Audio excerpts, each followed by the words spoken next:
Mă numesc Carmen Vitei, sunt coordonatoarea rețelei de centre de îngrijire la domiciliu al organizației Caritas Satu Mare și centrul de îngrijire din Sanislău face parte din această rețea. Sunt Mateș Gheorghe Călin, primarul Comunei Sanislău.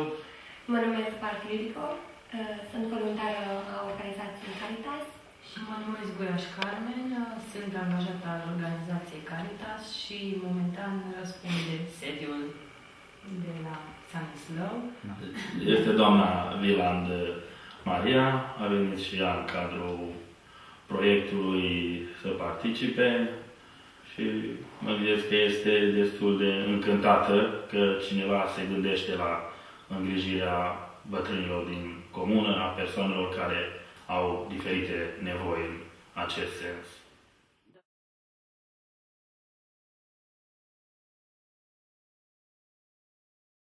Am căutat de foarte mult posibilități pentru a putea introduce canalizarea și apa aici, în acest sediu. Am documentat, după aia ne-am apucat să scriem, am trimis la Carmen, vezi bine, totuși ce ne-am gândit, să nu trimitem oricum o prostie, nu? În fine, deci până la urmă așa. Și am colaborat cu Ildico împreună. Am gândit proiectul, nu a fost greu de acces. Ne loveam de buget, nu prea aveam bani destui și așa mai departe. Și am vrut să facem un centru pentru îngrijire. Am salutat ideea proiectului respectiv și ne ajută foarte mult că măcar materialele, vorba aia, le primim. Manoperă mai găsim prin comună oameni de bună credință care muncesc.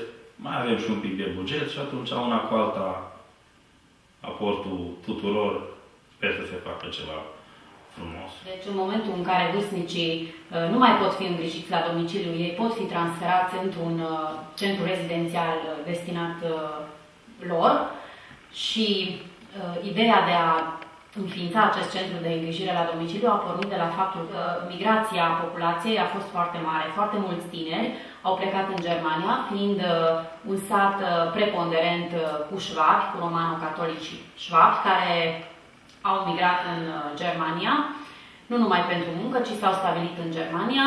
Părinții lor, respectiv vârstnicii care sunt momentan, deci părinții lor care acum sunt vârstnici, au rămas fără sprijin, fără ajutor și ideea de a începe centrele de a organiza niște centre de îngrijire la domiciliu a pornit de la această nevoie din partea comunității, unde vârstnicii au rămas singuri, fără niciun ajutor. Selectarea beneficiarilor se face cu ajutorul medicului de familie, care ne solicită. Deci ne spune că anumită persoană are nevoie de un anumit ajutor, deci din serviciile noastre. Și atunci se merge acasă la bolnav, la beneficiar, merge asistentul, merge asistenta socială, se face o anchetă, se stabilește ce servicii ar avea nevoie, deci oferim igienă corporală, îngrijiri de bază, consiliere, efectiv tot cum ar veni. Deci multe ce nu acoperă cabinetul medical pentru că e mare satul și asistentele nu. Deci oricum sunt mulți bolnavi. Și după care se stabilesc serviciile, se încheie un contract, pe baza căruia se respectă serviciile și atunci beneficiarul știe că în contract am scris că am nevoie de o tensiune, să măsoare tensiunea, glicemia sau depinde fiecare deci de ce boală are. Se face o planificare la pacientul respectiv, că de câte ori mergi pe zi sau de câte ori mergi pe săptămână sau în care zi mergi la el. Și atunci vine ajutorul acasă la tine. Deci asta e important la noi. Fără apă și fără cameră de baie nu putem ajuta pacienții imobilizați. Și sunt mulți care nu au apa introdusă în casă, îți bătrâni, vârstnici, singuri, nu au pe nimeni, ar veni, ar face o baie, îi se spală hainele, sortarea de lingerie, una alta. Și e un ajutor pentru ei, deci ar fi un beneficiu. Este că în momentul în care acest centru ar primi o acreditare, se pot accesa alte fonduri disponibile, ceea ce implicit duce la mărirea numărului de personal, la dezvoltarea serviciilor și, bineînțeles, impactul în comunitate va fi mult mai mare decât cu un singur om.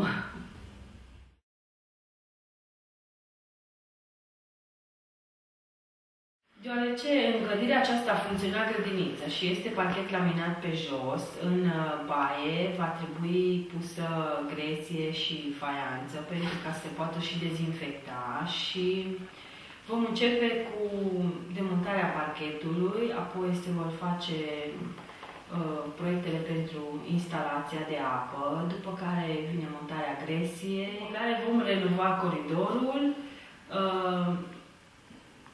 având în vedere că și în sala de așteptare trebuie să fie tot așa gresie ca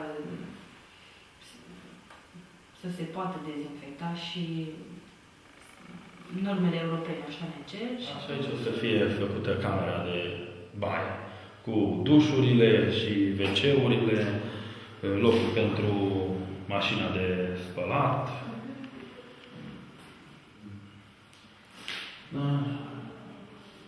Da, și depozitul pentru lenjerie. O să fie ca aici. Cabinele de duș, WC-urile și în partea asta depozitul va fi un păreț așa la 2 metri, care lumina ca să poată pătrunde în toată camera. Aici e nevoie de un geam care să izoleze mai bine, fiindcă ăsta este un geam vechi. Este nevoie și de o ușă, ca să se poată izola, ca să fie cât de cât închisă. WC-ul de serviciu, să spun așa, pentru personalul angajat. O baie de serviciu sau holul gresiat și faianțat. Aici va funcționa, să zic așa, cabinetul medical, că va fi nevoie. Aici va fi chiar o chiuvetă și un pic aici un colț gresiat, faianțat. Dacă va fi și aici va trebui adusă apa. Deci până aici este conducta de apă adusă, numai încă nu este pornită. Aceasta este conducta de apă. A trebuit să trecem pe sub clădire și să o ducem prin spatele clădirii. Apa până aici. Așa. Aici este magazia de lemne, depozitul de lemne. Încălzirea se face cu lemne. În sobe se face încălzirea. Ne trebuie magazia amenajată un pic. Și aici urmează să se facă groapa septică. Programul Împreună pentru fiecare este o oportunitate în acest sens. Vor beneficia de servicii sociomedicale